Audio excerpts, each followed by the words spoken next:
মাহফিল সিজন যখন আমার একবার শুরু হয়, সিজন তো আর খুব বেশি না, এইসব 3 সিজন চলতেছে, খুবই অল্প সময় কথা বলি ময়দানে, অনেক পুরান এরকম কিছু না, অল্প সময় কথা বলতেছি। তো প্রথম একদম শুরুর দিকে সাতক্ষীরা থেকে মাহফিলের কল গেছে, আমি তো অনেক খুশি, কিরে মাহফিলের কল এসে পড়ছে, আর 3 বছর আগের কথা, বুঝতে পারছেন? ওই যে ঝিকর গাছার কাছে, যশোরের কাছাকাছি, ওইখানে প্রথম আসলাম সাতক্ষীরাতে। অনেক মানুষ, আলহামদুলিল্লাহ, সব ইসলামী আন্দোলনের কর্মী, আলহামদুলিল্লাহ পড়েন। এই জন্য আমরা বলতে চাই যে এই দেশে প্রতিদিন 5 লক্ষ মসজিদ থেকে 25 লক্ষ বার আল্লাহু আকবারের তাকবীরের ধ্বনি হয়, তাদেরকে সেকুলার কমিউনিজম দিয়ে আর তন্ত্র মন্ত্র দিয়ে ইসলাম থেকে ডাইভার্ট করা যাবে না। এটা শাহজালালের জমিন, শাহ মাখদুমের জমিন, এখতিয়ার উদ্দিন মোহাম্মদ বিন বখতিয়ার খলজি এই দেশে কালেমার পতাকা উত্তোলন করেছেন। কোন নাস্তিকের জন্য বাংলার জমিনের 1 ইঞ্চি মাটি ছেড়ে দেয়া হবে না, ঠিক কিনা? আমরা রাজি আছি না নাই? গত কিছুদিন আগে চাপায় শিবগঞ্জে মাহফিলে গেলাম। এর আগেই পত্রিকায় পড়ছিলাম যে ভারতের বিএসএফ যখন তাদের জমি দখল করতে চেয়েছিল, মানে মাঝে মধ্যে একটু উস্কানি দেয়, দেয় কি দেয় না, দেখতে চায় আমরা মুসলমানরা কেমন আছি, আমাদের দাদা বাবুরা মাঝে মধ্যে দেখতে চায়, ঠিক কিনা? তো এরাও দেখতে চাইছে, একটু লাড়া দিছিল শিবগঞ্জে।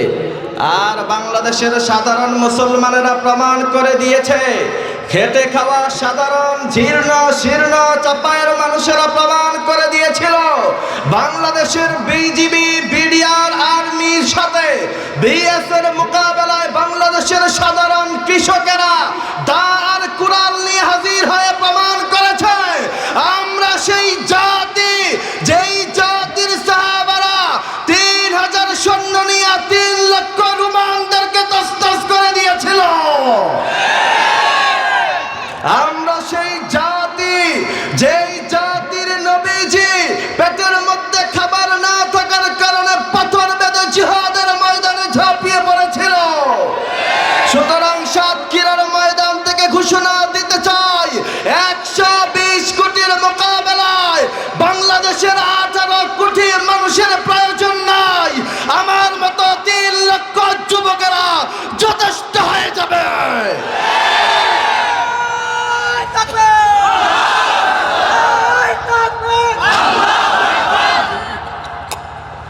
রাজি আছি না নাই? জিহাদের ময়দানে রক্ত দিতে প্রস্তুত আছি তো ইনশাআল্লাহ।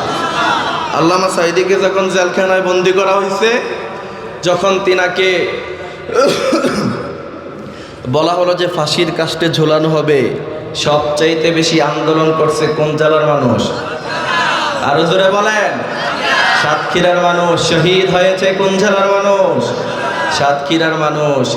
এই জন্য আল্লামা সাঈদীকে 13 বছর জেলখানায় বন্দী করে এরা চেয়েছিল 1000 বছরের জন্য জনবিচ্ছিন্ন করে দিবে, ঠিক কিনা? কিন্তু এই জাতি প্রমাণ করে দিয়েছে আল্লামা সাঈদীকে যারা জেলখানায় বন্দী করেছিল তারাই আজীবনের জন্য বাংলাদেশ থেকে জনবিচ্ছিন্ন হয়ে পড়েছে।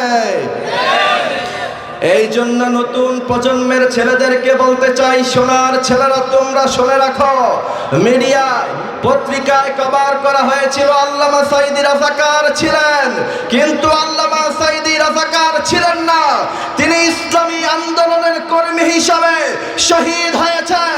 ইসলামী আন্দোলনের কর্মী হওয়ার কারণে 13 বছর জেলখানায় বন্দী থেকেছেন।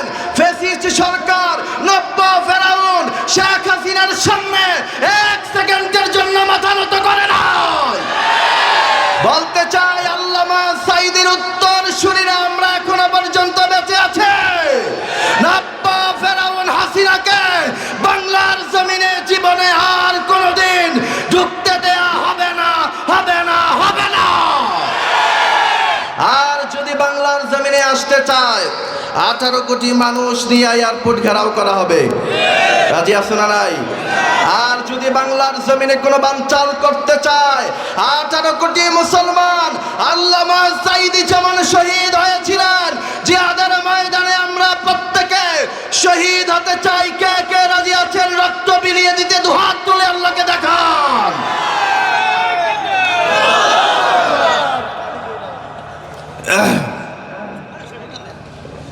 রাজি আছি না নাই? ভয় পাবেন? জেলে ভরে জুলুম করে এমন ভাঙা যাবে না, অত্যাচারের শিকল দিয়ে এমন বাঁধা যাবে না।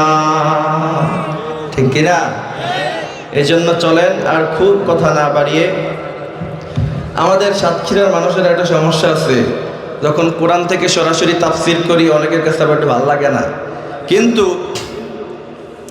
আমাদেরকে একটা জিনিস বুঝতে হবে, আল্লামা সাঈদী সারাক্ষণই তিনি জিহাদি বক্তৃতা করতেন না, করতেন সারাক্ষণ করতেন, কিছু জিনিস তিনি বোঝাতেন। আজকে আমি সূরাত আল মুমিনুনের প্রথম 10টি আয়াত থেকে 7টি কোয়ালিটি, 7টি বৈশিষ্ট্যের কথা আপনাদের সামনে উপস্থাপন করব। গোটা একটা সাবজেক্ট, গোটা একটা বিষয় আজকে আমরা আমাদের এই ময়দান থেকে আমরা বুঝে যাব। আল্লাহ তাআলা বলছেন এই 7টি বৈশিষ্ট্য যাদের হৃদয়ে থাকবে, যারা ধারণ করবে, আল্লাহ তাআলা তাদেরকে বিনা হিসাবে জান্নাতের মালিক বানিয়ে দিবে। সুবহানাল্লাহ বলেন না? তাহলে চলেন, আমার হাতে যে কিতাব আছে এই কিতাবের নাম কি? আরো জোরে বলতে হবে কি? এই কোরআন থেকে কথা বলবো। এই কোরআনের মর্যাদা কত জানেন? কত মহান, কত আযীম। এই কোরআনে সমস্ত তথ্য উপাত্ত আছে না নাই? এদিকে অ্যাট্রাকশন দেন, কোনো সমস্যা হইতেছে? এদিকে তাকান, এদিকে তাকান। আমি আপনাদেরকে আগেই বলে নিই যে আমি দীর্ঘ সময়, অনেক টাইম আমি কথা বলবো না। আপনাদের এখন 11টা 14-15 বাজে। আমি আর 40 মিনিট আলোচনা করে 12টার আগেই আপনাদেরকে ছেড়ে দিব। কারণ অনেক লং টাইম, সারা রাত ধরে যদি কথা বলি, ফজরের সালাত যদি আমরা পড়তে না পারি, এই মাহফিলের কোনো সফলতা থাকবে না। তো এই জন্য চলেন, এই কোরআন যে কত মহান, কত আযীম। বিজ্ঞানী নিউটন একটা তথ্য দিছে, আমি তথ্যটা পড়লাম, আজকেই পড়লাম, যে তিনি বলছে আকাশে যে সূর্য আছে, চন্দ্র আছে, নক্ষত্র আছে, যা আছে এগুলি কেন ছুটে পড়ে না। তিনি বলছেন এখানে একটা মহা মাধ্যাকর্ষণ শক্তি আছে, যার কারণে আকাশ থেকে চন্দ্র, নক্ষত্র, সূর্য কিছুই ছুটে পড়ে না। কিন্তু আল্লাহ তাআলা সেই তথ্য আমি দেখলাম কোরআনুল কারীমে ১৫০০ বছর আগে দিয়ে বলছে, ওয়ান-নুজুমু মুসাখখারাতুন বিআমরিহি। আকাশের দিকে কি তোমরা তাকাও না? দেখো না সেখানে চন্দ্র, নক্ষত্র, সূর্য কিভাবে আছে। বিজ্ঞানী নিউটন যেটার নাম দিয়েছে মহামাধ্যাকর্ষণ শক্তি, আল্লাহ তাআলা সেটার নাম ১৫০০ বছর আগে দিয়েছে মুসাখখারাতুন বিআমরিহি। সুবহানাল্লাহ। তাহলে এই কোরআনে সমস্ত তথ্যপাত্র আছে না নাই? পৃথিবীর সমস্ত গবেষকরা গবেষণা করে পৃথিবীবাসীকে যা থিওরি দিয়েছে, কোরআন এত আযীম, এত মহান, ১৫০০ বছর আগে কোরআনুল কারীম সব তথ্যপাত্র এই কোরআনে কারীমকে দিয়ে আল্লাহ তাআলা এই কোরআনকে সমৃদ্ধ করেছেন। সুবহানাল্লাহ পড়েন। এই কোরআন যে কত আযীম, কত মহান, পৃথিবীর গবেষকরা গবেষণা করে দেখলো গোটা পৃথিবীতে আমরা এত কিছু বানালাম, এরোপ্লেন, জাহাজ, মোটর বাইক, আপনার বিমান, এত কিছু আমরা তৈরি করলাম। মুসলমানদের কাছে কি কিতাব আছে যেটা আমরা বানাতে পারবো না?